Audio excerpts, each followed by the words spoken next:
Hi everyone, my name is Kate and welcome back to Lost in My Library. Today I am doing the Finally Fall book tag.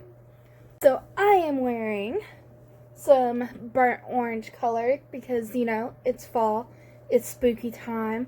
So I've got some questions here. Alright, and I've prepared in advance. I'm so happy. So this is the questions, by the way. In fall, the air is crisp and clear. Name a book with a vivid setting. And for this one, I have chosen, and I talk about this book a lot because I still haven't finished it.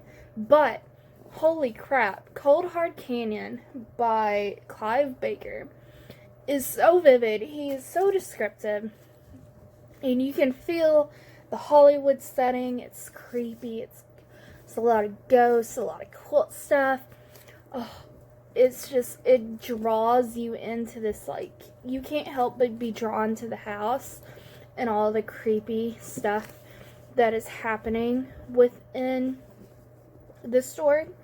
Oh, he's so vivid and just, mind-blowing how masterful he is in writing this creepy story that I've yet to finish. Hopefully one day.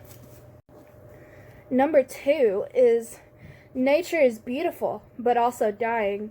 Name a book that is beautifully written, but also deals with a heavy topic, like grief or loss. So, I don't own this book. I read this a month or two ago, and it's called Silent Night by Danielle Steel.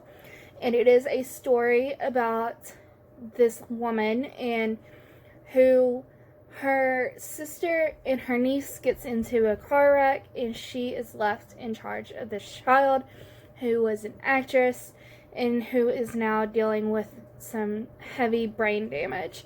Such a beautiful story. I thought it was going to be a romance story. It's not. There's a teensy little bit of romance, but that's not the main point of the story. And it's beautiful, and the cover is also really beautiful. I'll put a picture here. Cover is gorgeous.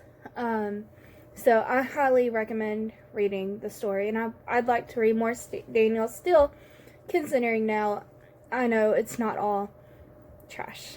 So, fall is back to school season. Share a nonfiction book that taught you something new. So I chose this book because my teacher in high school actually allowed me to read it as a nonfiction book. So, be prepared.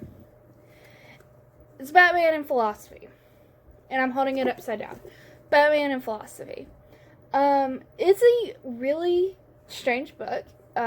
It takes the philosophy of actual philosophers and applies it to Batman. If you like comics, read it. If you're not so much of a fan of comics and not so much huge fan of Batman, or don't really know much about Batman, this book may not be for you, but it's an interesting take on the comic genre, and it helped me immensely when I was writing my senior project over Batman: A Death in the Family. So I appreciate it, and I also appreciate my teacher for allowing this to be one of my nonfiction books. So I haven't read a lot of nonfiction, so this is what I'm going for. Alright, thank you. Alright, number 4. In order to keep warm, it's good to spend some time with people we love. Name a fictional family, household, or friend group that you'd like to be a part of. I chose the friend group in the Heroes of Olympus series. Mainly because I love Percy and Annabeth. I love all the friendships. I love everything about these characters. But also the fact that everybody is paired up by the end of the series means I'd have a boyfriend by then. So, whether he be part of the friend group or not, I'd have a boyfriend by the end of this. And Leo's not paired up. Leo can be my boyfriend. So, yeah. Anyways, they're so adorable. I love them. Love all the friendships in this story. And they take care of each other, and it's a magnificent little thing. I think I'd be a daughter of Athena. Maybe me and Annabeth have this like back and forth thing. I don't know. So, anyways, a daughter of Athena with a son of Hephaestus. Is he Hephaestus? I think he's Hephaestus. Leo's son of Hephaestus. Because Leo's good with like mechanical things. He's a son of Hephaestus. Haha. Things I remember. Alright, moving on. Okay.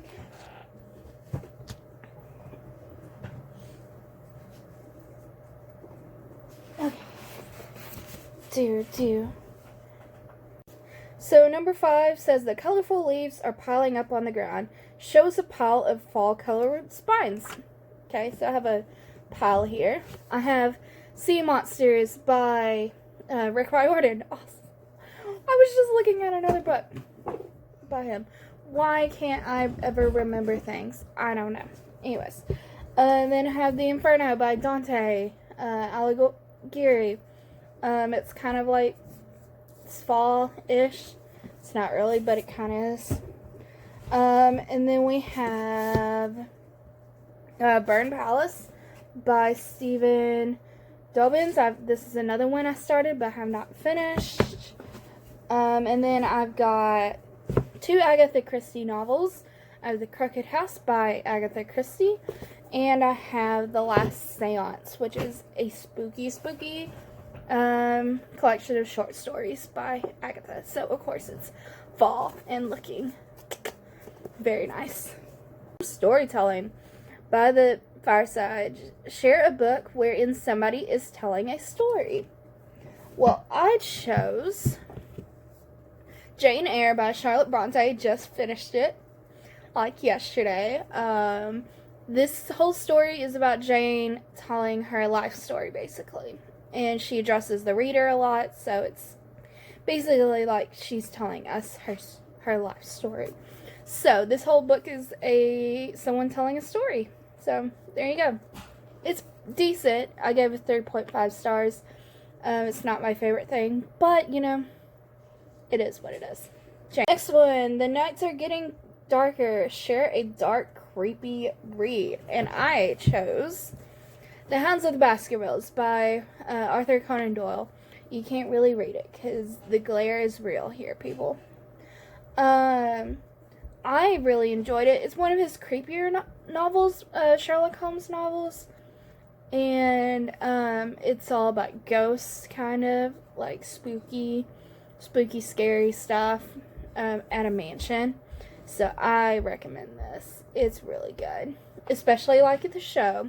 This is really good. It's also really short. I don't know if you can see that. Extremely short read. It's only like 200 something pages. So, it's good. Read it. So number 8, The Days Are Getting Colder. Name a short, heartwarming read that could warm up somebody's cold and rainy day. And I chose basically any of the Chronicles of Narnia books, but specifically my favorite, this is old and beaten up, excuse it, I would say The Lion, the Witch, and the Wardrobe is my favorite. So, and these are fairly short, fairly quick reads. This is all 7 novels in one, so don't think this is one book. It can be like, Caitlin, do you know the definition of a short read? Yes, I do. This is 7 in 1, so leave me alone. I love it. I love this story. These are pretty good. I've reread the first one this year, and I didn't like it, but that's another story for another day. But Lion, the Witch, and the Wardrobe is a good read, especially if you like the movies. So, yeah. Number 9. Fall returns every year. Name an old favorite that you'd like to return to soon. And I'm going to say the Percy Jackson series by Rick Riordan. I love these books. I love Rick Riordan. He's a reader that is pretty much an auto-buy for me at this point. And I think his books are just magical. I love them, and I love the Percy Jackson series. So I'd like to reread these books again. I've reread the Titan's Curse quite a bit, but I'd like to reread the whole series. And now I own all 5 since I repicked this one back up. I lost it. I don't know what happened to my copy of Sea Monsters, but I eventually found it at Goodwill and picked it right back up. So, yeah, it's a good book. Highly recommend. And the last question is, fall is the perfect time for cozy reading nights. Share your cozy reading accessories. Well, tea is really all I need. Tea in my bed over there.